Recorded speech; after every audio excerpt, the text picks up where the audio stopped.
Hi everyone, good afternoon and welcome to Turn Digi. I put on this event as I wanted to make sure that those that are running their own businesses and those that are either self-employed contractors can still promote themselves and still be busy in business during the time where we've seen, of course, a lot of offline conferences be cancelled. We have to keep safe. I'm engaged to a doctor. He works in A&E, so I know how important it is to stay safe. But I also want us to continue to grow our own e-commerce and online businesses. So I'm SEO Joe Blogs, and today I'm joined by Kristina Azarenko, and her husband have designed the great artwork that some of you have seen already. I'm also joined by Maret today as well, and I'm going to be joined by Joanna Lewis, Lily Ray, and Jason Barnard today in this afternoon session. So we are going to have questions. Please leave your questions in the chat.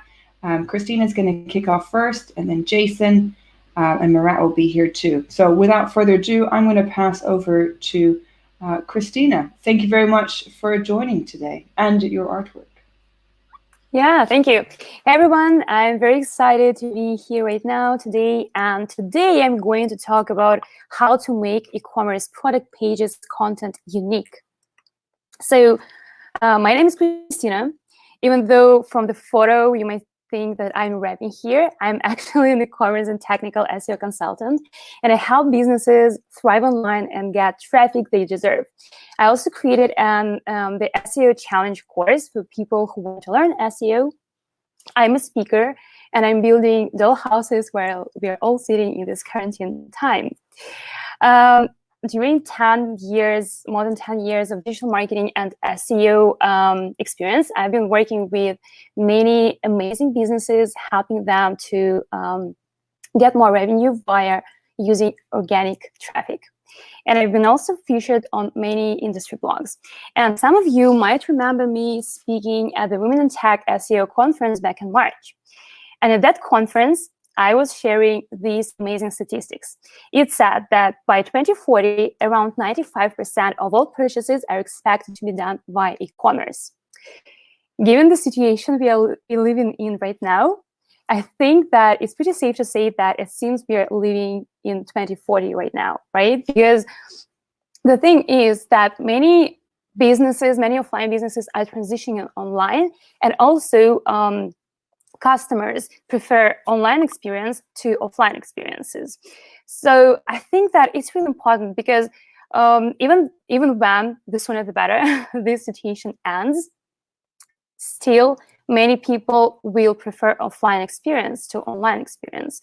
For example, you can save time by going online and ordering some groceries, right? Or ordering some clothes online. So I think it's important for all online businesses, online stores, to think about that and to utilize SEO as one of the greatest ways to attract traffic to their companies, to their websites. When we talk about types of pages on e-commerce websites, for three main types. These are the homepage, category page, and products. I'm not going to go into details about facets, filters, and all this stuff. For the sake of this presentation, we just need to think about homepage, categories, and products. But I'm going to concentrate on products specifically. And I'm going to give you an overview of three main issues I see with product pages content, and how to tackle these issues and how to make the content of these product pages unique. So when I work with clients, these are the most common issues that I come across. First of all is almost identical products found on different URLs. And when I say almost identical, I mean, for example, the same product with different colors. The second issue is when the same product is found in different URLs and it has in different categories, and it has different URLs because it has category catalogs in its URL. And the third issue is when a reseller just copies the text from the original manufacturer's website without producing anything unique. So why is it bad? Because Google really gets confused which page it should rank. When you have the same pages or almost the same pages, you're not adding any value to Google search results. And add competition to this equation, and you end up with really low traffic because you're not using you're not adding any value in terms of adding any content that Google can rank online. So it means that you're just burning money, because you're using your resources, your employees, like you're using your money to pay for this and to get new stock, but you're not utilizing some important things on the website, like unique content. So how do you fix that? The answer is create high-quality product pages with unique content so that you stop burning money. And this is easier said than done, obviously, but I'm going to share with you the solutions to each of the issues that I've outlined. So the first issue was almost identical products found on different URLs, and the examples are colors, sizes, materials, and other product options. For example, when you have the same t-shirts but with different colors, but you have a separate URL for each of these colors, like t-shirt blue, t-shirt green, etc. The solution here is to create separate pages for product options only if there is a demand for this. And when I say demand, I mean when people want it, when people are searching for this.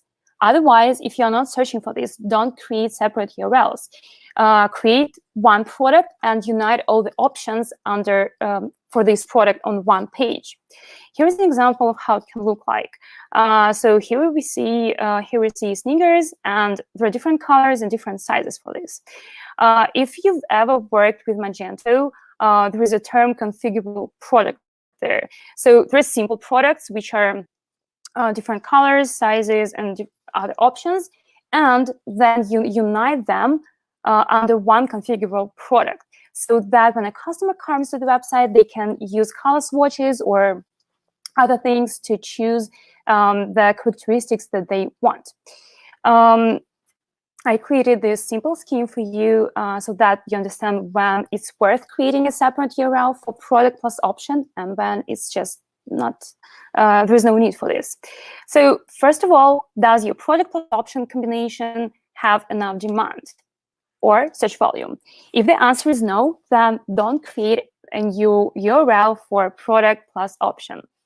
If the answer is yes, then the question is, can you actually support product variations? Can you, do you have copywriters? Do you have the content team to support this and to add unique content to these product variations? If no, then don't create don't create your separate URLs for all the options. If yes, then go ahead and create. So if there is enough search volume and if you have capacity to support this unique content, then definitely create. At the end, I'm going to give you some ideas how you can add unique content to the pages, so it will help with this thing as well. That was the first issue. The second issue is when the same product is found in different categories and has different URLs. For example, when the URLs of the products are dependable on the customer journey, it's really not good. Because, for example, in this case, if I navigate to V-neck slim fit top from women's clothes category and then buy t-shirts, I end up on one URL. If I navigate to the same product via t-shirts and then women's t-shirts, I have a different URL. But in reality, the product is the same, which leaves us with just duplicate content. The solution here, there are actually two solutions here. So first of all, what you can do is to remove the category indication from the URL. So whichever way or path your customers use on your website, it doesn't really influence how the final product URL looks like. Here's an example. No matter which customer journey I use, I end up on the same URL with just products and then V-neck slim fit top. This is awesome, but I understand that for already established businesses, it can be really hard to change the whole infrastructure, right? Because Oh, okay. I have one more tip. This is important. So when you do this, yeah, let me, because this is really important. I wanted to give it to you as well. So let's get back to the situation when we remove product indication, category indication from the product URL. One of the common things that I see is that when people do this, they don't account for internal linking. So when you remove any categories from your URL, make sure that all the internal links pointing to this product are canonical. Because otherwise you're telling Google, okay, so I want you to treat this URL product page without any category indication as a canonical. But at the same time, I'm linking to this URL with categories in this URL. It's conflicting signals, and this is not something that you need to do. So if you change URLs, whether you're just removing catalogs or you're removing category indications from your products, make sure that the internal links, all the internal links on the website, account for this and change them accordingly. I just really wanted to tackle into this because I see this missed very often. So the second solution for those businesses which are already established and it's really hard to change the whole navigation. So yeah, it can be hard to remove category indication and then set up all the redirects and all these things. So the second solution is to choose a canonical product version and make other product variations point to it. So if we have, if we choose women's t-shirts V-neck slim fit top as a canonical, it will have a canonical tag pointing to itself, or vice versa. Okay, sorry. So if we choose t-shirts women V-neck slim fit top as a canonical, so it should have a canonical pointing to itself. And all the duplicate versions of this same product should have canonicals pointing to this canonical version. And as I said, it's really, really great when internal linking really reflects this change. That was the second issue. And the third issue is when products with original manufacturer's descriptions are added to the websites. So here's an example. I was looking for a book name, which is Stillness is the Key, and I see that Amazon and Goodreads are ranking, and they actually have even the same meta descriptions. So why is it bad? Because if you think about this, you are not the only reseller. And when you are just copying the text without any unique touch, it will backfire, because for many resellers, they have the same descriptions, and the only solution for you here is to find the ways to stand out. And I'm going to talk about these ways really quickly because I think we are running out of time. But I really like how Amazon does this. So first of all, what you can do, you can add customer reviews to your pages. This is amazing. I love it because customer reviews are free content, which is unique and which is really valuable and which has the right keywords and phrases because people are talking about your product, how they use it. And also customer reviews add lots of social proof. You can't underestimate it. So it's really important. But in terms of adding unique content, this is one of the best things to do when it comes to making your product pages unique. The second thing is to add customer photos, because again, when you're a reseller, the chances are that you're just copying the images from the manufacturer as well. So you're again not adding any value. So if you really let your customers add their images to your website, that's really amazing, because first of all, again, social proof, potential customers see how your products look like in real life. And secondly, this is type of unique content that your product pages will benefit from. And the third is add customer questions and answers.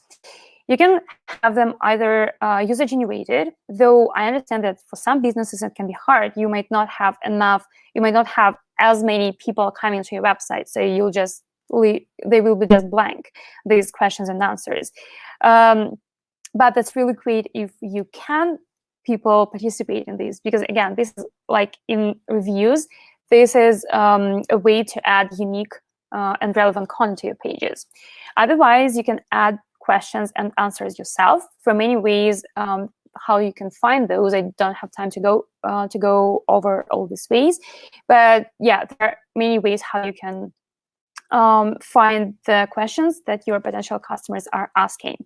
And it also removes friction when making a decision to buy. So that's an addition point to using these customer questions and answers. We are running out of time, so I'm going to quickly summarize what I've been talking about today.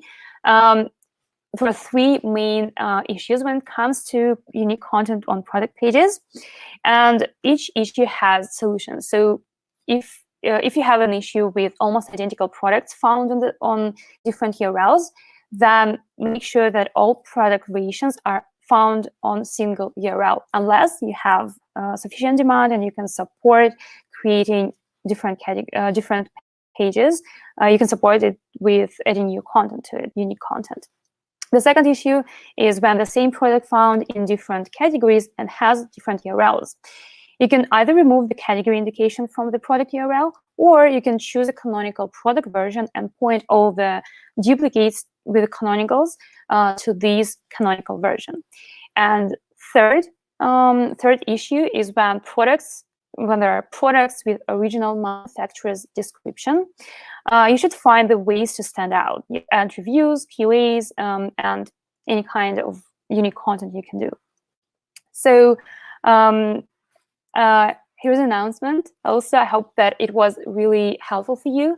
And I yesterday set up an e-commerce newsletter, and if you want to sign up, just go and do this. I'm going to send really great e-commerce SEO tips there. And thank you. That was amazing. Thank you so much, Christina. That had a lot of tips that you shared. Yeah. Great. Well, I told myself finally. Yeah, and your new newsletter, and thank you also for your for helping with the artwork as well. That was great. And yeah, so many different tips. It does seem like a long time ago since we were all at the Women in Tech Festival organized by Reach, but it was great to meet you there. So where can we get hold of you, Christina? Oh yeah, so I'm going to post this presentation online, so you'll see it. But it had my Twitter account. I should have thought about this, but I forgot. No, that's fine. So I've tweeted as well that we were in the Twitter, that we're in the live stream. So yeah. Also we've been tweeting all day last week as well. So at all the speakers here, and we'll be tweeting at the end of the day. So your slides available later on today. Your slide you're presenting. Yeah, and you can also find me on my company's website, marketingsyrup.com. Yes, I still have your delicious maple syrup that I won. Oh my gosh, that's memories. Thank you very much, Christina. You're welcome to stay and be inside the room if you would like, or if you have anything. I know you're at Tea Time SEO actually, so maybe you have to go. Thank you for coming to Tea Time SEO, and also coming to Turn Digi. Thank you very much. So I will, we have Jason as well with us today. So Jason will be sharing his tips. For those who do not know Jason, Jason is a digital nomad. He was actually the brand SERP Guy, and he was doing a lot of work before he got into digital marketing. He's got over 2 decades of digital marketing experience. And he actually started promoting his first website in the year that Google was incorporated. Not many people can say that. And he built it up to become one of the top 10,000 most visited sites in the world. 16 million visits in 2007. That is quite impressive. And you also do a podcast as well with Jason Barnard. So I will pass up to Jason to go into more detail. And also you can share your tips about well, really practical tips and tricks about working remotely. So let me add your screen. Have you got your screen? Brilliant. Yeah, I shared it. I'm actually going to repeat what you said, but I think I found a really nice way to present who I am and what I do. Okay. Which is going to be, I hope, a lot of fun. Sorry, I'm showing my emails. That was a bit of a mistake. Sorry, I'll just. Sorry. Let me know when you're ready, and we'll go live. Oh dear, that's a terrible goof. Doesn't matter. We all have technical issues. That's what's part of live streaming. Yeah. Oh, I know what happened. There you go. We're back. So, first tip of working from home is not to mess up your windows between your Chrome tabs, because it gets really confusing when you open too many of them and you've got two screens. The nice thing about being a digital nomad, which is what I've been doing the last year and a half, is you only ever have one screen. So I'm getting used to it again now. I've got two screens, sharing it, and I'm going to present myself. Thank you for having me, Joe. Thank you for that wonderful introduction. I am indeed the brand SERP guy. I'm obsessed by collecting, analyzing, and trying to figure out how Google decides what to show people when they search an exact match brand name. In this case, it's my personal exact match brand SERP. And I thought I could actually show what I do and what I've been doing these last years through that, because I've been working on this for 7 years and I've been molding it into what I want it to represent. So here we go. I've got 2 decades in digital, and you can see that with a tiny little picture there. And that was the site, 60 million visits in 2007. That was 5 million visits and 100 million page views a month for a site for kids aged up to 10. It was a phenomenal success and it was really good fun. And I was a blue dog in a cartoon, and that was good fun too. But now I do podcasts. You can see those at the top of the SERP. I managed to get Google to show my podcast. It's a groovy podcast, intelligent, interesting, and fun, where I interview some of the best marketers and digital marketers in the world. I just done a series of interviews with Bing, which I recommend you catch up on calicube.pro. It's a lot of fun and incredibly informative. As you can see from the titles there, it's how the actual algorithm at Bing works. I'm also an author at Search Engine Journal, SEMrush, written for Authoritas a couple of times, OwnCrawl. I write about digital marketing, and I've pushed those up onto my search to represent that. And I'm a digital nomad. As you can see, I make videos and release them all over the world. And I've been a remoter since forever. I've never had a proper job. I've always motivated myself to work, to get my work done. I've never been sitting in an office with a boss breathing over my shoulder. So I have loads of tips for working from home. I'm going to start with the first one, which is actually the one I don't follow. It's get dressed. I often sit around in my pajamas and I work, and it's fine for me. But in fact, a lot of the time, it isn't that great. When you're in your pajamas, you don't really have that serious or professional attitude. I actually did a webinar last week, and I thought, well, I'll just wear my pajama bottoms. It'll be okay. And it wasn't. I didn't feel professional. I didn't feel in the role of being the professional person that I needed to be during that webinar. So hanging around in your pajamas is something you can do, but you will tend to be less productive on the whole. The next is having a dedicated workspace. This isn't easy when you're a digital nomad. So I've really learned how important it is to have that dedicated workspace where you set up your desk. And it doesn't have to be a room all the time. It can be a room that's dedicated to that during the day. Just make sure that when you set up your computer, you don't keep moving it off the table or moving it to a different part of the room because you're going to do something else, or you want to eat lunch, or your kids want to play on the table, or whatever it might be, that it's set up for the day as a working space. And then you can see there's a guy sitting working in his lap. You know, it can be okay, but you will tend to be less productive. Sitting in your sofa, you kind of get relaxed. You lose the focus. And the other two pictures, people sitting, working in dedicated workspaces where they feel that work vibe. And that work vibe, I think, is very important. When you go to an office, I would imagine, because I don't really do that very often, or I haven't done it very often in my life. When you go to an office, the other people in your office will tend to kind of motivate you just by being there. And at home, you don't get that. You get kind of people running around or people doing things and they're not in work mode. So having a dedicated workspace helps to keep other people away from your super duper space. Oh, shit. Sorry, I've done it again. This is not my day. And it's back. Hello, everyone, to joining. Hello, Ariane and Lily Hillweb. Hi, Christina, again.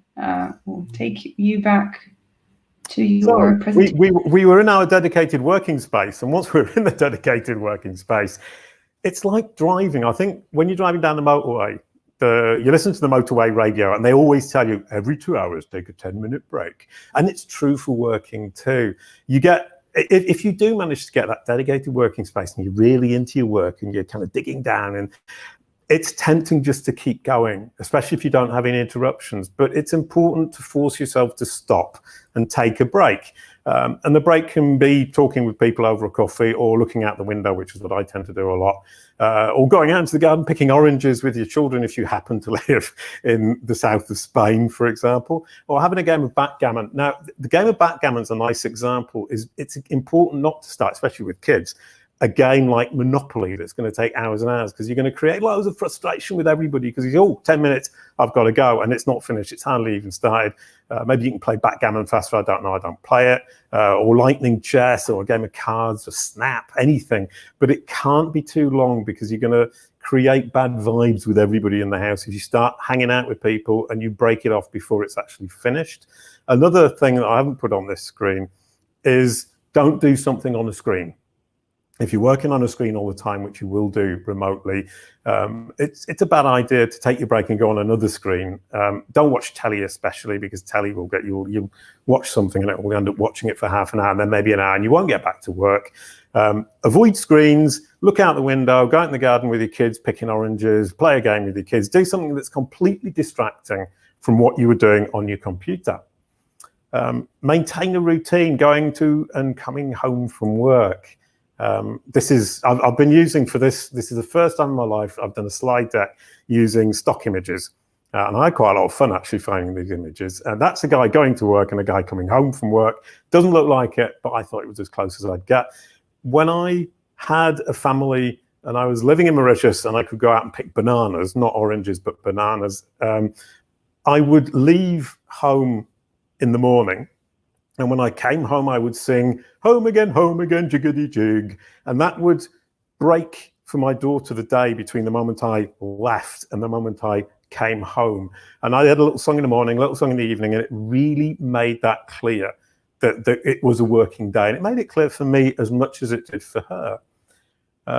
Along with taking breaks, take a lunch break. And it's really tempting to just plonk. I mean, we do it at work. And I think at work, when you're surrounded by colleagues, maybe it's less bad. But when you're at home, you sit at the kitchen table.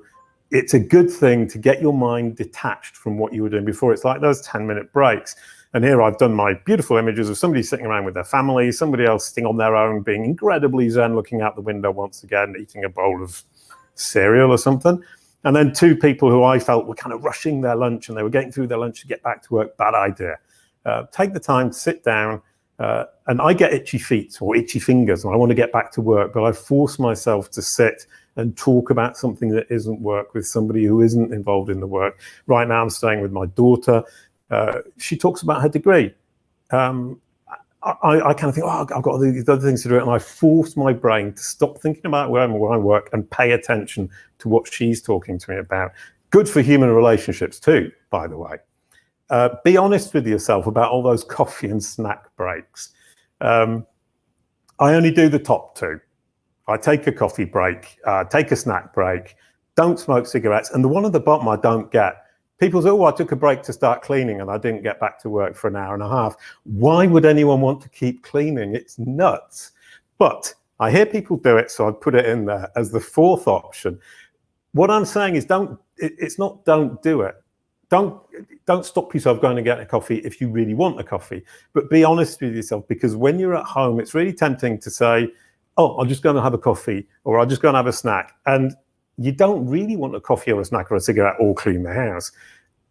It's that you want to move away from the computer for a moment. So you're cheating yourself and you'll end up taking loads more breaks than you should. There'll be tiny little breaks that won't really distract from your work. So they won't have the effect that 10-minute complete break will have. So what I try and do is avoid it as much as I can. Also, I drink too much coffee, and this morning I drank too much coffee, so I didn't follow my own rules again. And I was speaking to somebody in our meeting, and I was overexcited like a small child. And I annoyed him. And we'll see why that's a bad thing later on. It's something that happens on online meetings. We'll come to that in a moment. So be honest. Don't take breaks you don't need. And when you do take them, make them really short and stick to those 10-minute breaks where you're actually doing something constructive outside of work and not just sitting drinking a coffee. And I do count looking out the window, looking at the world going by, reflecting on our being and why we're here on this earth as being something concrete that you can do that is constructive. Number 7, use a pen and paper. I mean, I think a lot of us would do well to do this. I've got my pen and paper and I will show you them with my notes, which includes do slide deck for SEO Joe blogs, which is now crossed out. And I love that crossing out bit. It's really, really therapeutic. And I think when you're working from home, because I mean, I'm looking around the room now and I can see nobody. I can see a nice comfy sofa. I can see a kitchen with a coffee machine. I'm painting, not looking behind the books. I can see out the window. The fact of having a physical list that I'm what do you call it? Scratching things out on. It sounds like a scratch card, but it's not. Is really, really, really good to keep me focused on the fact that I've promised myself to do a certain number of things today. So it comes down to that. Every morning I think, right, I'll write down on my list, I'm going to do A, B, C, or 1, 2, 3, 4, 5, 6. I almost never manage to do them all because I get distracted by other things in work, like we all do. So what I do is I write a list of what I think I could reasonably do. I never attain it, but I never beat myself up about it. I just put the one that I didn't do on the list for the next day. And I think it's important, if you underestimate, you kind of laze around. If you overestimate and do your head in about it and bully yourself and punish yourself, you end up not working and you end up stressing out. So write a list that's a little bit longer maybe than you really truly think you can do. And just remember, don't beat yourself up if you don't do it or when you don't do it. Be strict about call times. And I had a client who rang me up this morning. I was at the supermarket. I actually tell my clients, don't ring me up on a whim. Book a call so that I'm focused, concentrated. You tell me what the call is going to be about. I can prepare for it and I can be ready and I can give you proper answers. This morning she rang up. I was in the supermarket. She was desperately looking for information about LinkedIn, how to manage her LinkedIn ads. It wasn't working properly, which is fine. I get it. She was in a hurry and she thought I could answer that question. Problem for her was that I didn't have an answer for her and I wasn't in front of my computer, so I couldn't actually go in and look and help. So I try and be, sorry, I forgot about my beautiful image that I'd got from the stock image library. That's the time with somebody in a meeting saying, be very strict with the time. And I find that my clients appreciate me more when I'm actually productive and we can get the meetings over and done with faster, more efficiently when they truly stick to booking, pre-booking time for a call. I think it's good for them as well, which makes them sound like children, which was a bit rude. I hope none of my clients are watching. The other is, once again, once you've booked that meeting, take it really seriously. It's tempting to be sitting behind your desk, looking out at the comfy chair and the coffee machine and just think, yeah, it's not serious because it's not real. You're not sitting in front of somebody. So, you know, that lady on the right-hand side at the top lying on the bed, she's really not taking it seriously. The guy at the bottom, he's getting frustrated. And that was one thing I find with meetings, because we're not face-to-face, because there isn't that interaction, it can get very frustrating. So be patient. Don't get annoyed with people because they can't hear you or because your internet connection is bad or their internet connection is bad, because you tend to get these frictions that happen, which are nothing to do with the conversation. They're to do with the fact that you're not fully getting the full experience of actually being face-to-face with somebody. Even with a good connection, you have a slight delay, and that can get frustrating. And you have to sit and think, patience, patience, this isn't as good as face-to-face, but it's what I have to deal with. The one on the bottom right looks pretty nasty, but what that's saying is, once again, be strict. Be strict and courageous. And that's if the connection's bad, don't be afraid to say to your boss or your client or the person you're talking to, your colleague, should we cut the video because it's making this very difficult? Let's just go to sound and stick to voices. or sending stuff through links, through the chat, a link through a chat to explain something. Also, don't be afraid to turn around and say, actually, we're not getting across to each other. Why don't I share my screen with you? So it's being sensible, intelligent, taking it seriously, not getting impatient, not bullying, not shouting, not getting annoyed, not getting frustrated. I think the word is frustrated more than anything. Don't allow yourself to get frustrated, and do understand that other people on the other side will get frustrated and will get impatient. And it's not that they don't like you, it's not that there's a big problem, it's that they've got exactly the same problems you're having. So we'll come to a little bit about that in a moment, but the other thing, which is actually to do with the people around you, be very wary of being manipulated. I found that because I'm working from home, people tend to think I don't work. I'm always available. So a friend will come around, knock on the door and say, oh, why don't you come out and play football? I still think I'm 12 years old, but that's another story. And they don't understand that I'm actually working. It's my working day. Or the kids will turn up and say, oh, you know, I need this, that, and the other. And kids don't understand that it's not necessarily an appropriate moment for you to be answering their question about why is the sky blue. What I found with my daughter when she was small was that if I said to her systematically, wait 1 minute and I'll be with you in 1 minute and you will get my full attention for 2 minutes. And after that, you're going to get the break in for the 10-minute break every 2 hours. She learned to sit and wait. I could then write down exactly what I was doing, what I was thinking at the moment she interrupted me, and then pick it up again when I'd finished talking to her about why the sky was blue. And that had two effects, one of which is I didn't lose track. Two is when she interrupted me, I didn't get annoyed or frustrated or angry with her. And three is she learned to just wait. And she learned that that wasn't the right time. And bit by bit, we ended up with this kind of system. She would interrupt me if she needed to, or interrupt me with something important. It didn't stop it completely, but it stopped us arguing. It stopped any disagreements. And when we did have those 10 minutes, we could actually write down what we wanted to do together for those 10 minutes, play backgammon, although we didn't actually. It was actually run around the garden and pick bananas. Same thing with your boss. Don't let your boss manipulate you, saying you should be working later because you're at home, so you might as well. Your colleagues, same thing. Your partner will be saying, oh, I need time for me now, so you have to stop working right away. It's the same thing. It's not people mean badly, but you have to be very conscious that you have to do this work and that you're doing it within an environment that isn't work friendly, and that people will not understand that. And your boss will think you can work all evening. Your partner will think you can take any time off. Your kids will think that you can stop and go for a run around the garden to pick bananas at any time of the day. Just don't let them manipulate you. Be firm, be fair. But most of all, don't be and you can put whatever word you want there. It's a rude word, and I didn't write it. Retain empathy and balance. Being strong within what you need to do isn't necessarily being a nasty person. And I think this is, now I'm concluding with this is the end of my talk. It's just saying you're a nice person. Being at home can create stressful situations, overworking situations. Try and maintain a balance. Be who you are. Be friendly. Be lovely. Love the world because the world is lovely. Thank you. Great. Well, thank you very much, Jason. Yes, you've got a lot of experience of working from home, and those are some very useful 10 top tips, especially, I think, taking some time away from the screen. Yes, because I was getting some headaches myself. And I think it relates to what Brian was saying as well, you know, getting very tired because we're focusing, you know, just in one particular area. So how can we get hold of you? Oh, you're on that slide. Perfect. Yep, I'm on Twitter, Jason M. Barnard. I'm also on LinkedIn, Jason M. Barnard.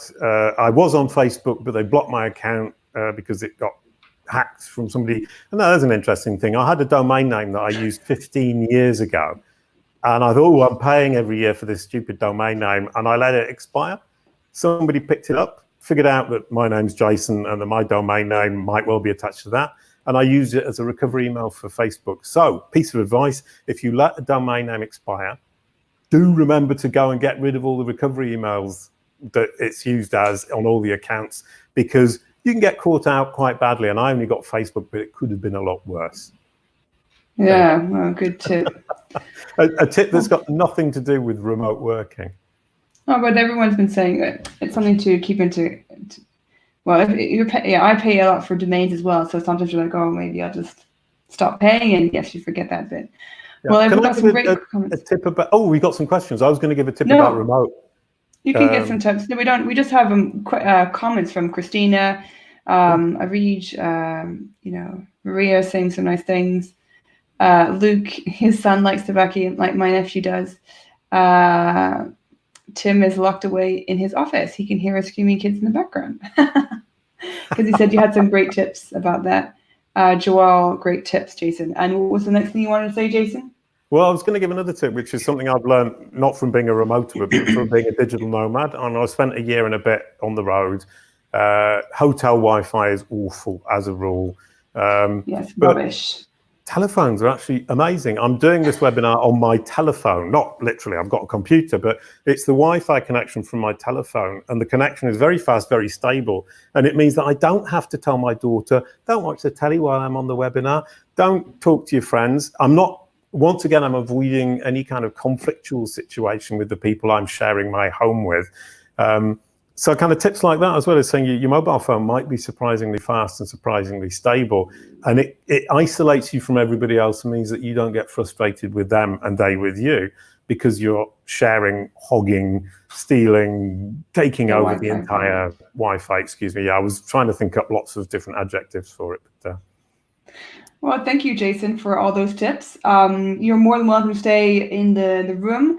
We have Maret who will be talking. I'm just going to add her slides to the stream about email marketing. It's dead, or is it? And so, Jason. So what did you say, Maret? I just said thanks for the bonus tip. I kicked my boyfriend off the internet. So that's a fight for later on. Good luck with that.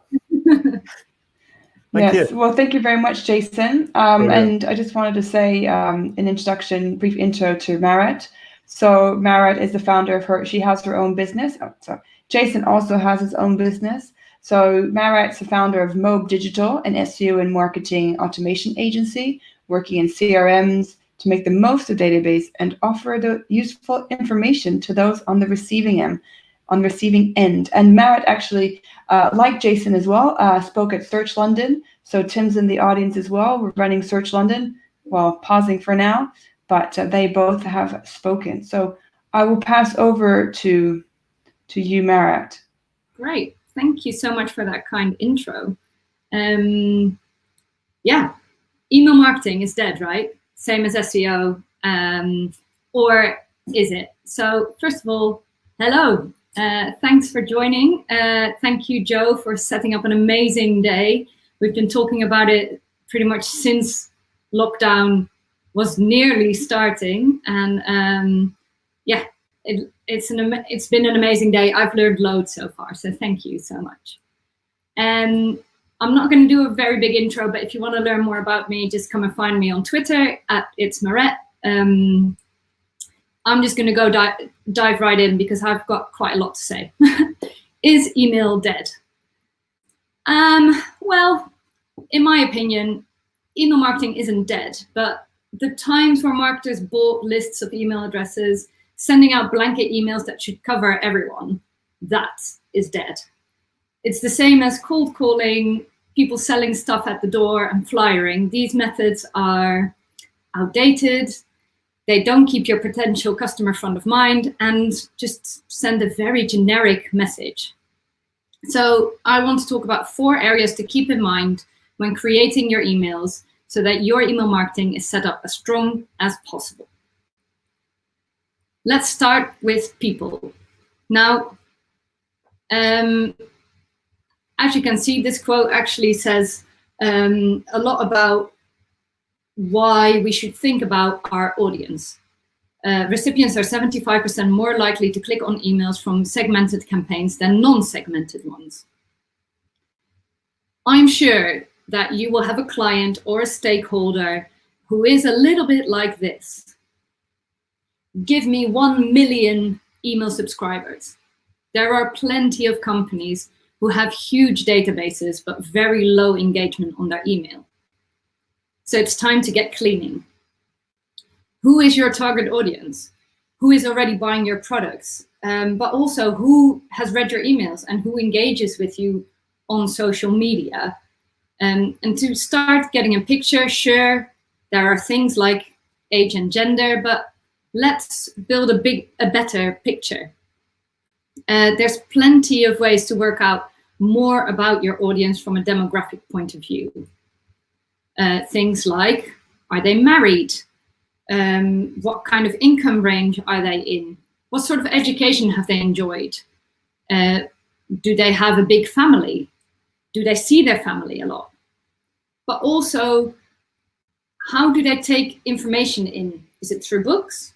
Is it magazines, blogs, or social? It could be podcasts, vlogs, or something else. Quite simply, you need to ask all the things to understand the people that are reading your emails. What is their buyer's journey? The way people buy these days is very different to 15, 10, and even 5 years ago. If you think about, let's say 15 years ago, where people might receive some direct mail in the post. If they want information, they either ring or go to an in-store assistant and then they purchase or not. Nowadays, there's loads more options. As you can see, from search engines to social media, ads on other search engines, reviews. There's a lot more control for the consumer right now, which moves us on to the message. Making sure that your message makes sense to your audience is really important. In only 2 years ago, 66% of marketers said they personalized their emails based on age data. And now that we've looked at our target audience, there is all the more ways that we can start personalizing our emails. Your message is the content that you share with your people. So let's revisit that buyer's journey. With all the options right now, actually, these are the very minimum where emails are involved. And following up on an ebook download will have quite a different message to a transaction email, for example. So in short, make it relevant for your people. Telling your story authentically helps people buy into your business. So a couple of great examples with a range of styles. This is an email sent to a lead, someone who's filled in their email address and also their pet's name. This is a good follow-up for someone who hasn't completed a purchase. There's clear CTAs to get the offer, and it's also obvious that this is a limited time offer to get 50% off the normal price. Now, this email is really strong. It's a transaction update email where actually something has gone wrong. Something has happened, which means that the delivery is running a bit late. This is a great example of a company communicating timely and clearly and not waffling on about it. This is all the information that you need right now. And then with all the beautiful marketing emails that we've got, this is actually an email for an existing customer. It's simple, but gives you a really good insight into the company. A personal thank you from the co-founder is a really strong message, as it makes you feel that they care about each and every customer. Now, next up then, timing. 95% of consumers check their emails every day. That doesn't mean that you have to email them all day, every day, but it is worth looking at your current automation setup. When I talk to companies about their email automation, they usually say, oh, well, we occasionally send out emails, but that's enough, right? We don't really do automation. It's too expensive. We never get any sales through it. Or it's too complex, which makes me feel like, no. A lot of people think workflows look a bit like this. That is not true. You just need to think about how to design them. There's plenty of companies that offer automation, and they have a range of prices to fit any company. These are just a few that I've worked with. There's plenty more, but I wanted to give you a few options if you want to get started. A simple automation could be a contact signs up for a newsletter, and that is followed up by actually sending a confirmation email. You are now signed up. And the next trigger would be every week, as long as the contact doesn't unsubscribe, they receive a newsletter. When you link your analytics account, you can have additional behavioral triggers. So this is super useful for those in e-commerce in particular. So people who have items in their basket but have left, or those who were browsing, have an account, but didn't even make it to putting anything in your basket. You can then start to think about workflows that look like this. So the trigger would be a contact joins through a form. Either they sign up or fill in another type of form like a pop-up. You send them a welcome email. 3 days after the subscriber joined but hasn't purchased anything, send them some extra information, something that is relevant to their buyer's journey, and perhaps a free content piece that they can download. If you're a clothing shop, it could be a sizing chart for international companies, for example. It could be a free recipe if you are selling baking supplies. And then 5 days after the subscriber joined and still hasn't purchased anything, send them an email with a special offer, kind of like the email we looked at earlier, that can just remind someone that they have looked at the website and they were interested. And why not buy when there's a special offer, right? We all love a bargain. And finally, test, test, test. In 2016, the Marketing Prof's website did some research and said that nearly half of marketers say they sometimes test alternate subject lines to optimize email performance. Something that we implement internally is the Kaizen model. So we start with plan, do, review, and improve. This way, we're always getting better for our clients. So what to test? First of all, let's be really clear, test just one thing at a time, but it could be a whole range of things. It could be subject lines. So as this example here shows, the first one is without an emoji. It's a bit softer, and it just says a new event has just launched. Join MK Search. The variation has emojis, which make it pop out a bit more. And we want to test which one gets a better open rate. You can test call to actions, which one actually leads to more purchases. You can test with images in the email, what works best for who. This is quite interesting, as this is an example from Weebly. And as you can see, both of those emails start with the word Isaac, which tends to be a boy's name. So it would be interesting to see how Isaac responds to an image with a girl in it versus an image with a guy in it. And finally, test with the copy. You can make as big an email as you like and write all of this copy. But if you get a better response from some bullet points and a short paragraph, then why not do that? And eventually you will see things like this. So this is a HubSpot example of an A/B test. You can see how many were sent, and for each of the KPIs, which one won. It gives you all the information you need to make a decision on whether you want to change what you send out. Just a reminder, one thing at a time. If you test several things at a time, you will never be able to pinpoint what it is that makes the difference. You can also create multiple subscription types.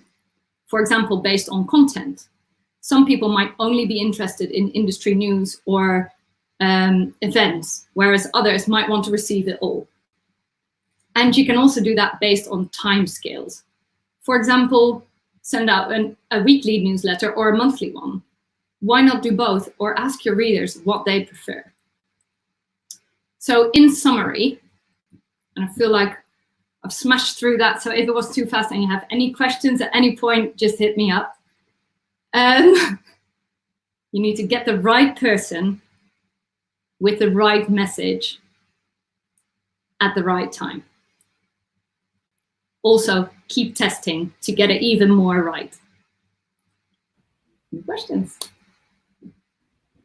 Great, thank you. That's so many great tips. And I like the fact that you also highlighted some easy to use software like HubSpot and MailChimp.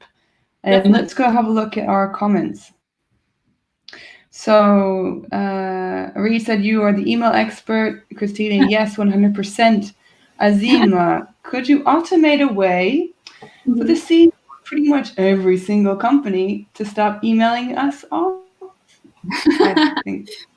I mean, if I can automate that, I will share it with the world. And Andrew said, yes, Maret, people get scared of the automation as either it's hard or spammy, but it doesn't have to be either. Correct. So your slides, will they be available on, you sharing them on Twitter? Yeah, I'll share them on Twitter and LinkedIn later on. Okay, perfect. Well, thank you very much, Maret. So many great tips. You're more than welcome to stay, Elsie. For the rest of the session, we have Joanna Lewis and then Lily Ray for our afternoon session. Thank you for having me. You're welcome. I'll just remove your screen. I'm just going to add your screen, Joe. I'll share. I will share. Oh, while we're doing the technical area, Andrew has asked, Maret, how would you recommend people do the daily, weekly, monthly newsletter choice thing best? Okay, cool. So I've actually recently had a really good example from Kristina France. She works at Churnbuster, and they do a weekly email. What's that called? Churnbuster. Yeah, Churnbuster. That's right. And look at Churnbuster. They do a weekly email, but at the bottom say, actually, do you think this frequency is too high? Why not join our monthly email instead? It's super easy. All you do is click. There's not even a confirmation and then going to the whole subscription page to click what you want and don't want, and it's not clear. It's just done. And in fact, I then had to email her to say, oh, this was too easy. I actually don't want to move to the monthly email. I want to keep getting it weekly. But it's definitely possible. Talk to your audience. Ask the question in your email. What do people prefer? Oh, good recommendation. Thank you. Let's see if there's any other comments. Yep, some great tips from Ava. Thank you from Miracle. And Maret should write an email marketing course, Claire says. So, and thanks from Maria. Perfect. So many great tips. Joe, sorry, I didn't add yours to the stream yet. Could you share again?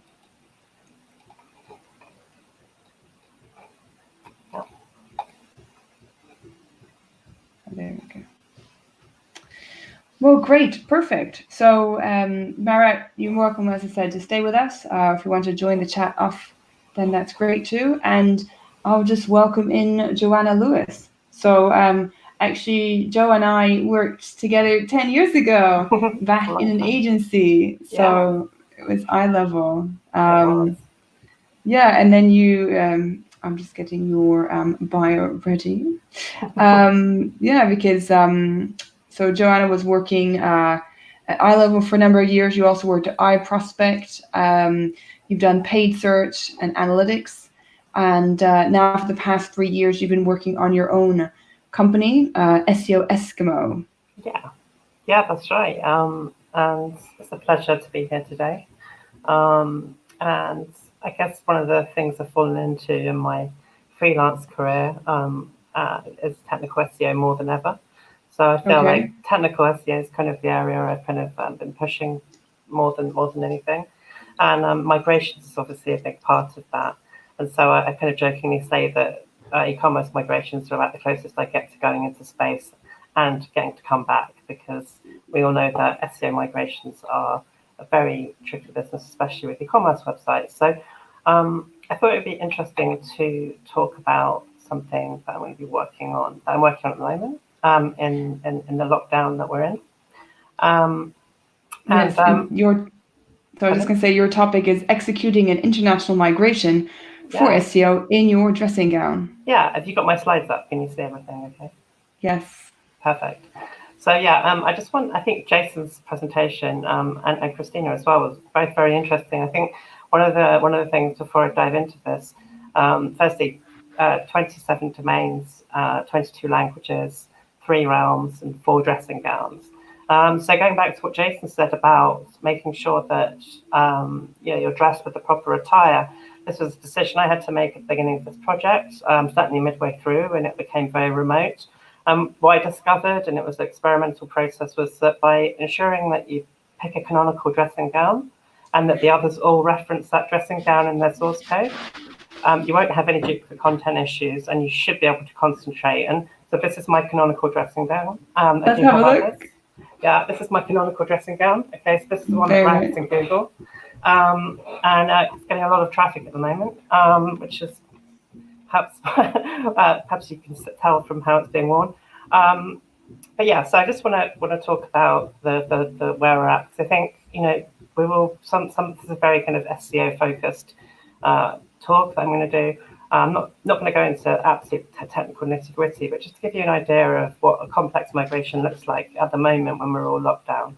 So the client is on Magento 1 and it expires in June the 1st, 2020, end of June. And so they'll be out of support, and they've already signed a contract with Salesforce Commerce Cloud, used to be Demandware, and so there's no turning back. So once they've made a decision to go into Salesforce, which there's absolutely no way back for them, they have to cut over by, I think, final cutover is happening first week of July. So our backs are against the wall in terms of getting everything done that we can.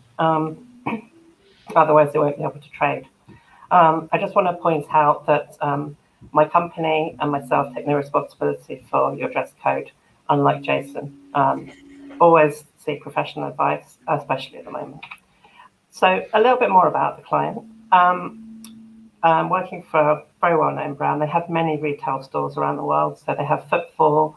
They have, like you'll know of them, quite I'd say, upper tier brand in their space, and very nice products. They suffered a poor migration onto Magento in 2015, which really they've never recovered from.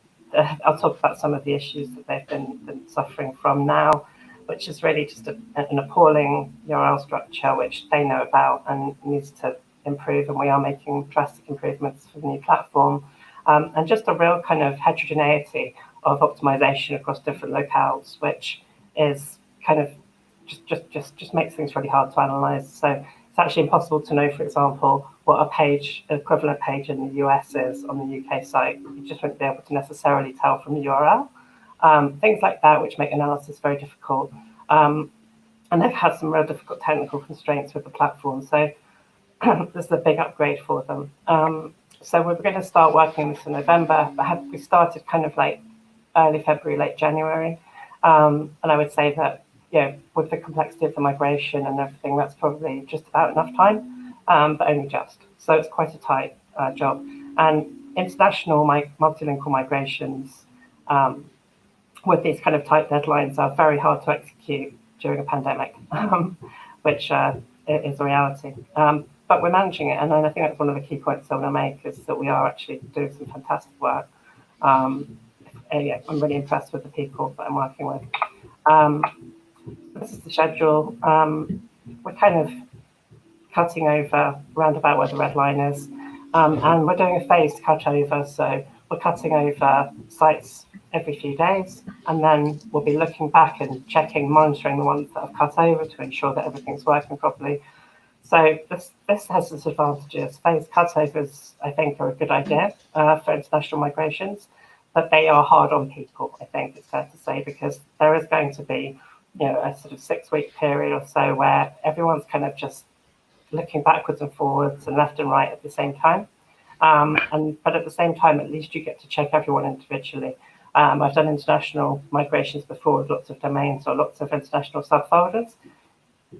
And if you're doing them all at once, it can actually just be even worse. So even though you just get it all done in one day and you start to have a cup of tea or whatever your tipple is, you could actually end up missing things because so much has happened. So there is advantages in doing it in a phased manner, I think.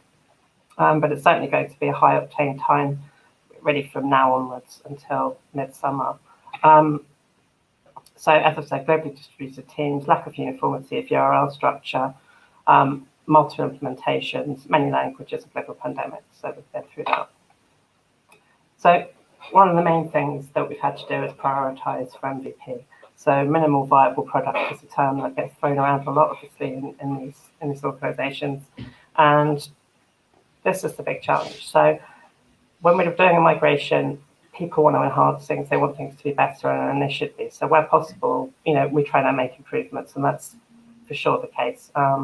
By automating things and making sure that the metadata rules are better, that the URL structures are better, that we have all of the right tagging in place, and that there's no confusion for Googlebot. This is going to be an improvement.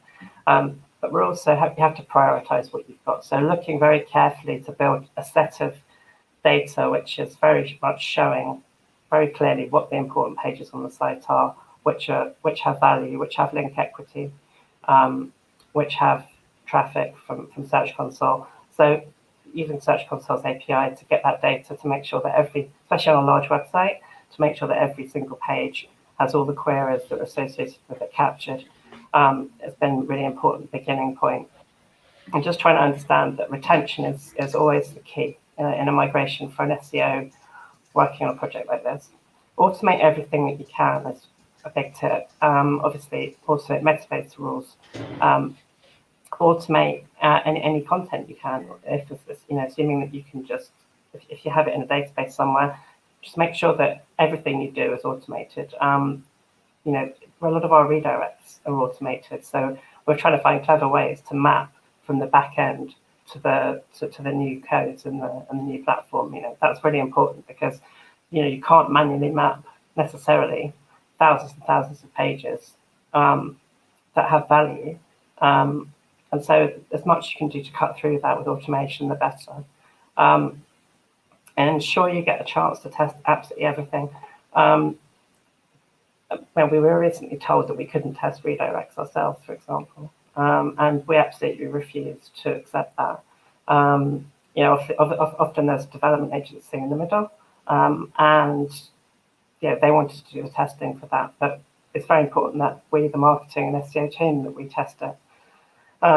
So testing, and that's testing the staging environment, testing the redirect mapping, testing absolutely everything that we can, really, and just making sure that all of our requirements are checked off in a very long checklist before we cut over is going to be key. And also doing checks afterwards. Fight for your channel if you're an SEO in a migration. I mean, if you're doing a migration in any channel that you're operating in, fight for your channel. Because no one else is going to, right? There's always going to be competing interests. It's a bit like a bottleneck. People are trying to push things through. You have to be strong. You have to be. You have to make good business cases. You have to reason well. You have to be persuasive. That's part of the skill of doing a good migration for a big company. It's really having that megaphone and saying this is important. And as we all know, good SEO often equals a good website. So they try and put it in those terms. And this leads on to the other point, which is respect other channels, especially UX. I often think of UX as being my superior in a way, just by definition. There are exceptions, especially for e-commerce, where they do clash and you have to find compromises. But I think that respecting other channels is also important. There's a real balance between fighting and compromising. And that's actually a skill in itself, which I don't always get right, but I do my best. Capture all the data. So again, there isn't a data point you shouldn't capture. Capture all the link data, all the ranking data, all the content, everything you can, and make sure that it's there for when you cut over. This is something that I've learned over the years, and it's really helpful to know, and it's a it's a top tip of every migration expert out there for sure, but it's something you should do. And again, APIs are your friend in this regard. You know, you shouldn't have to manually pull lots of data. If you can use a data lake or a database of any sort to try and sort this out, that would be great. And don't give up when developers say no. So again, this goes back to fighting for your channel. I'll show an example of how this is looking for us at the moment with a particular issue. I think it was John Mueller that said that developers keep SEOs in business. Well, that's absolutely correct. And sometimes that means arguing with them. So, for example, at the moment, we have 3 realms, 3 implementations. This is in Salesforce, so this is in a new implementation that we're migrating to. We have 3 realms, so that's different markets. And each realm is run by different teams. So unfortunately, this is a downside of splitting up this way. There is autonomy between each realm. I'm working on the EMEA one, which is the biggest, but we're not actually in communication with the other realms. So there is a structural difficulty here. And for most things, that's going to be okay. Mostly the websites are autonomous. It's frustrating in some ways. But what about hreflang? So those of you that are SEOs or that do SEO understand that this hreflang tags are important to signals to Google about which language and which country to serve the site in. And with these realms, they cannot talk to each other natively. There's no way that the Salesforce in Brazil knows what's going on in the UK, for example. It's just not possible. So my initial suggestion, and this was only a few days ago, was to create a database where there's a common key. So that in the example of the hreflang I'm showing here, you have all these pages about cats. It's not a cat brand I'm working for, just so you know. Where the URI is different, they can still be mapped together if there's a common key underneath. Developer says no. So what other solutions might there be? Well, it's possible that we can do it with a JSON configuration. And the problem with that is going to be that because we have these pretty SEO URLs, the CMS URLs that's actually the system understands that are underneath, but the user never sees, will be the ones that would appear. So we've inched towards a solution for the hreflang. We haven't solved it, I'm being completely honest. But I think the point here is just keep trying, because this is going to be discussed next week again. We're going to talk to Salesforce directly. We're going to try and find a way of doing this.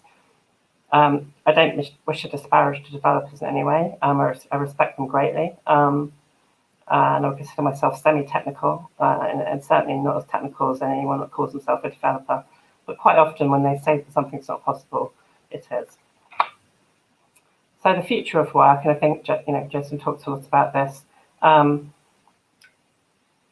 We have found that we're able to do something incredibly complex with a great deal of pressure in a short time frame without being connected physically. They're often in Spain, Switzerland, different parts of Europe, Nordic regions, and we've been using Microsoft Teams, and it's been really good. Now, it would have been better if we were working together on occasion, but I think that this pyramid, which, as stated below, you should be including in your presentations, you need a pyramid.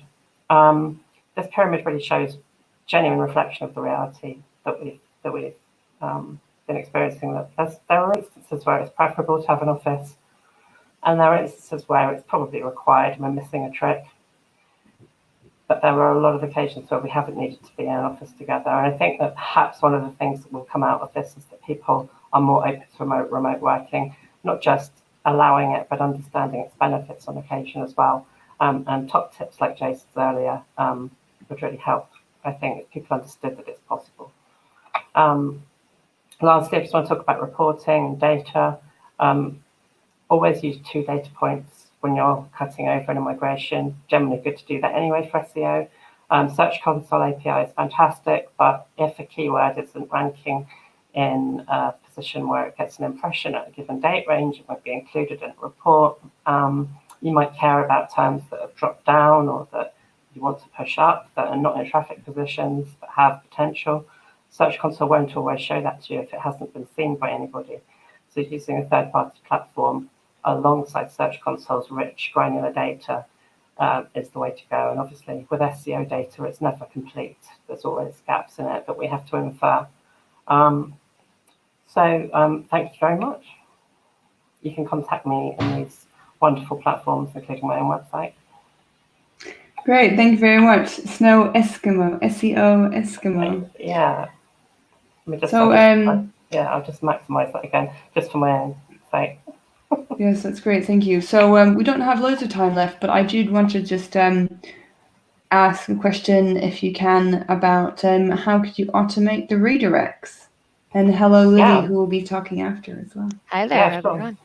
So automation of redirects is done by looking at Magento's Magento's SKU codes in the back end, and then mapping into for the product codes. And I'll give away something. The site has recipes on it, so that's a kind of clue. So the site has recipes and products. So the types of pages we have: categories, content pages, recipes, products. For recipes and products, we can actually use the back end to make sure that the old product codes map to the new ones, and that saves a hell of a lot of time. Great. Well, I do wish you lots of success for that migration. I know that it's a big, massive piece of work. You're more than welcome to stay for Lily Ray's session. Great. And just wanted to introduce Lily. So coming over we had Australia in the morning. Obviously, we were in Europe. Me and Joe are in Europe. And we had Christina come on earlier today, and Canada, and Lily Ray just a bit south in New York. So Lily, I first saw Lily Ray speak at Brighton SEO, I think it was last year, and wrote some tips and takeaways from her. So I was really happy when she said, yeah, she's free to come, because I know she's been really busy. She's an SEO by day and a DJ by night, and she's also been doing a lot of work outside to be helping businesses during this pandemic. So I'll pass over to you, Lily. And also, if you want to share your screen, then I'll bring it into the room with us. Let me know. Let's see. Screen 2 should be this one. Can you see the presentation? Oh yeah. Oh, YouTube. But Lily's been wrong one. She's been also raising a lot of money for with her fundraising for people that have obviously been affected by the pandemic. And New York is one of the states in the US that is one of the most affected. Did that work? Yep, here it is. Great. Excellent. Okay. Thank you. Awesome. Cool. Well, we have a lot to go over, so I'm going to move a little bit quickly, but I'm going to be talking about actionable tips to increase the authority of your website. Perfect. So for those who don't know me, I'm Lily Ray. I'm the Director of SEO here at Path Interactive in New York City. And so when we talk about website authority, what are we really talking about? So most of you are probably familiar with a lot of these third-party SEO tool authority metrics like domain authority, domain rating, authority score. These are all great and they're helpful, but one thing to keep in mind that Google makes pretty clear is that none of these scores are actually used by Google and its algorithms. They're definitely not ranking factors, so be careful using that terminology. But when we do talk about website authority, what can we use to gauge it and to get an understanding of how authoritative our website is? So one place I like to look is the Search Quality Guidelines, which is the document that Google uses to train its human quality raters. And the reason for that is because it gets a lot into authority and this notion of EAT, so expertise, authoritativeness, and trustworthiness. And you'll notice in the definition of EAT, Google actually says, you should consider the authoritativeness of the creator of the main content itself, and the website. So let's dig into that a little bit. How exactly is EAT measured? This has been a very big question in the SEO community over the past couple of years. And in fact, at PubCon last year, somebody asked this to Gary from Google, and they said, is there an EAT score or a YMYL score? So YMYL means your money, your life. And Gary said, no, there's no score for this, but there are millions of baby algorithms that look for signals in pages and content that work together to conceptualize EAT and YMYL. So I think the most important takeaway from this was the word signals, because that's something that we can optimize for when we're trying to improve our EAT and our authoritativeness online. So if you're a little bit confused about the role about EAT and the extent to which it plays into Google's algorithms, I would recommend reading an article that I published late last year about busting the biggest myths and misconceptions about EAT on Search Engine Journal.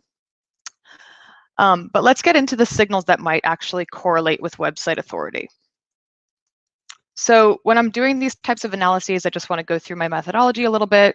I'm often using Systrix and their API to pull in website visibility over time, especially as it relates to algorithm updates. I'm using things like Screaming Frog and other crawlers to extract content off of the page. I'm looking really closely at Google's knowledge graph, using readable tools like readable.io, and just good old-fashioned searching with search engines. So some takeaways and some signals that we can optimize for. So number one would be leveraging real experts. So whenever I'm looking at an example of a website with great authority, I look to Healthline, which has seen tremendous growth over the past couple of years and has really seen huge upticks after each of Google's core algorithm updates. So one thing that Healthline does really well is not only having expert reviewers on the content. You can see they have Dana Castle fact-checking and reviewing the content from an expert standpoint. But within the content itself, they're actually leveraging the help of public health specialists. And they're starting the article by saying, here's the experts that we worked with throughout the content. Here's their credentials. And they actually link to those individuals in the other places that they've been mentioned online. So creating that kind of network that Google can then crawl and understand who these authors are. So that's a really great example of how to leverage experts to make your content more authoritative. Another thing you can do is just straight up improve your content and usability. So another site that I love to look at is Diet Doctor, which talks about things like the keto diet and low carb diets, which are pretty controversial topics, but they do a really great job demonstrating why they should be trusted to write about these topics. So some of the things I love on this page is they use jump links, which make for really easy navigation, good usability, really nice color schemes, makes it really easy and pretty to look at. They have authors and medical reviewers listed, as well as links to their bios. So you can actually read more about who they are and their credentials and why they should be trusted. They have a little evidence-based label on all the content. So you can actually click on that, go to a page that explains their process for making sure that things are evidence-based. And that's a really nice feature just to instill trust in the users. They also have neutral content that cites all of its sources. And they have these nice little clickable buttons next to each claim that they make that talks about why should you trust this source? Where did we get this information? And another really interesting thing that they do is that even though these are controversial topics, they include disclaimers in the content that show the other side of the story. So even though they might have their own perspective on things, they include those disclaimers to say this is how the other side thinks about this topic. And that's actually something that Google recommends doing in its quality guidelines. So another really interesting way that you can support website authority and EAT is to use structured data. So some examples of structured data that can support EAT and website authority would be things like person schema, organization schema, things like author, reviewed by, citation, knows about. All these different properties that live under these schema types can indicate to search engines who you are, why you should be trusted, what organizations you're affiliated with, or what you're a member of, what languages you know, what's your prefix and suffix. All of this stuff directly feeds that content into search engines so they can understand who you are, what your credentials are, and why you should be trusted. If you want to see examples of how to do this and see it in practice, I just wrote an article about this last week in Search Engine Journal, so I'd recommend looking that up. And another thing that you can do is to pay close attention to your knowledge panel. So Jason Barnard was speaking before. This is his baby, but he definitely is a great place to look if you want to read about how to get yourself into the knowledge graph. Jason actually helped me get myself into the knowledge graph, so thank you, Jason. You can then claim your knowledge panel to have more control over the content that's displayed there. You can use structured data to facilitate with this, so you can disambiguate yourself from other people that might share your name or other organizations that might share the same name as your company. You can use tools like the Knowledge Graph API, and Carl Hendy has a fantastic tool that's very easy to use to basically type in the name of an entity and see what shows up in Google's Knowledge Graph and how relevant each entity is. And then you can also use your Knowledge Graph URL once you're in there, and the other places that you've been mentioned online. You can use those URLs in your same as schema, if you're using person schema or organization schema, to really solidify the connection between all these different places that you're mentioned online.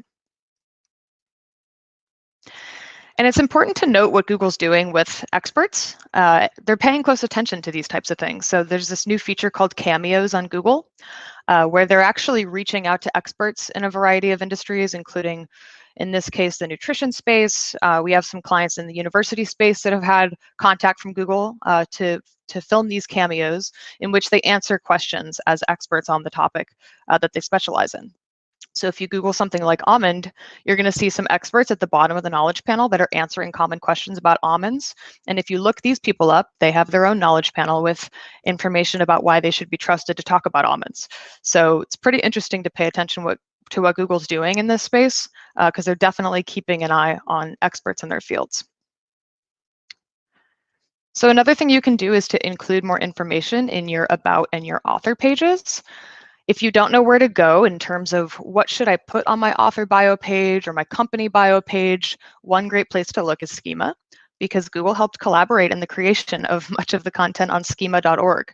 So, it's looking for you to put things like, my organization knows about this, or this individual knows this language, or they're a member of this organization. So there's all kinds of good ideas that you can use just by looking at schema.org. Once again, Healthline is another great example of a site that has expert author bios. They list out all the credentials about each doctor, why they should be trusted. They link to their LinkedIn pages, their Facebook pages, Instagram, and they have external links pointing to those doctors' individual websites, which I think is a really nice practice as well. And on that note, you should definitely consider your external links on your website. So a wise philosopher once said, a website is known by the company it keeps. Not exactly, but the same thinking applies. So you should think about your website in the context of who you're linking out to. And there's a handful of different crawling tools that you can use to get a good big picture of what this looks like. So in this case, I use Sitebulb. I click on top external domains, and then I ask myself, are these authoritative sources that I'm linking to? Do I trust them? And do I want my brand to be associated with them? So that's one thing to keep in mind. And as a bonus, one thing you can think about as an opportunity to improve your brand's authority and visibility online is to ask yourself, in light of coronavirus, how do you want your brand to be remembered during this time? It's a kind of a unique opportunity to improve your authority and your reputation. So there's all kinds of new features that Google's rolled out, like schema, COVID announcements on Google My Business. But think about having an FAQ page that kind of reassures your customers as to what steps your brand is taking in light of coronavirus, which you can then mark up with FAQ schema. Google Merchant Center is free if you have an e-commerce store. If you're providing telehealth, you can link to that on Google My Business. And also think about ways to pivot your strategy to basically support our new reality. One nice thing you can do for your customers is to waive or reduce fees. And then one big thing I'm recommending, if you're able to, is to donate to charity. Not only is it good for pretty much everyone involved, but it's also a nice way to improve your brand's reputation online and maybe to get some nice backlinks in the process.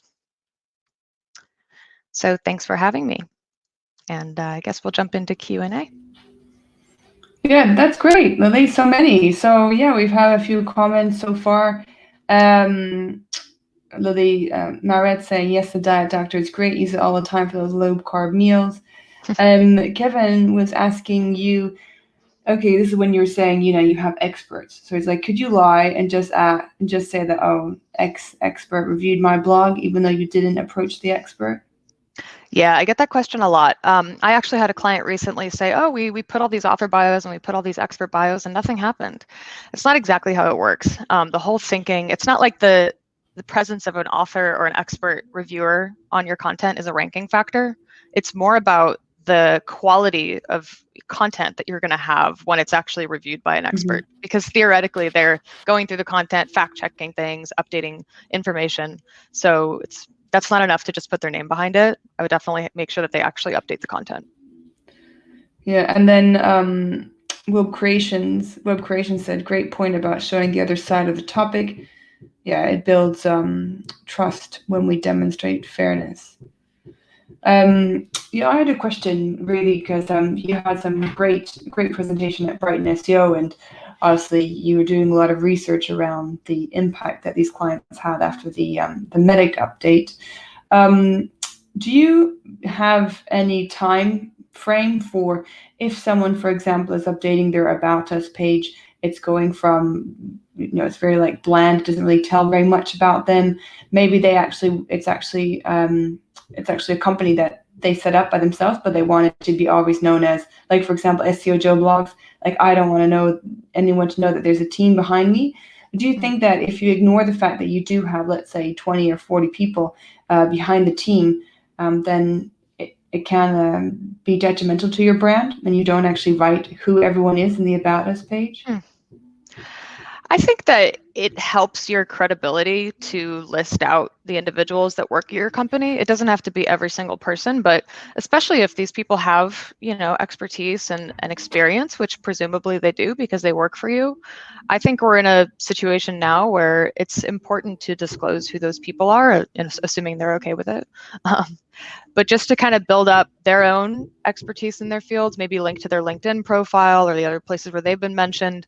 And I think that does add a layer of credibility to your brand. Shows that you're not just one person, but that there's a team of experts working on it.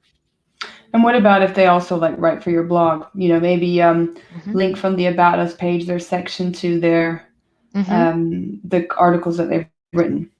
Yeah, exactly. And I was just on a webinar with Jono from Yoast last week. And one really nice thing about Yoast, if you use WordPress, is that your authors in WordPress actually get marked up within the structured data as authors whenever they contribute to a post, a blog post. So you kind of get that added benefit if you're using WordPress and Yoast, where you're producing all that schema markup. And then, as you said, linking back to all the other places where they're mentioned online. Oh, perfect. Thank you. And we have one, just another comment from Miracle. So great tip about frequently asked questions, schema for your website, and around the COVID response. So yeah, we have lots of nice comments. Thank you very much for taking the time. I know you're really busy you're helping a lot of clients by day, and also, of course, being the DJ by night. If you want to share, I know you've been sharing a lot, we've been posting stuff too. Liking some of the stuff that you post, but if you want to, share some other things, maybe when you're doing another DJ act, we can virtually join in. It'd be nice to see a different view. I'm in Barcelona, so we can't go out yet. So hopefully Saturday. Man. I know, I can't believe you guys can't go out. It's so crazy. Yeah, I don't have a hard date yet, but probably next weekend or the weekend after, I'll do another DJ fundraiser. And then I've got a lot going on, so just follow me on Twitter and I share pretty much everything I'm doing over there. Will do. Thank you very much. And thanks everyone for joining for this afternoon session. We have our evening session starting in 25 minutes at 5 p.m. BST or 12 noon EST. So that will be another link to open, and this video that we have in now will go to YouTube. So thank you everyone. I'm just going to end the broadcast here. Thanks. Oh, just write a comment.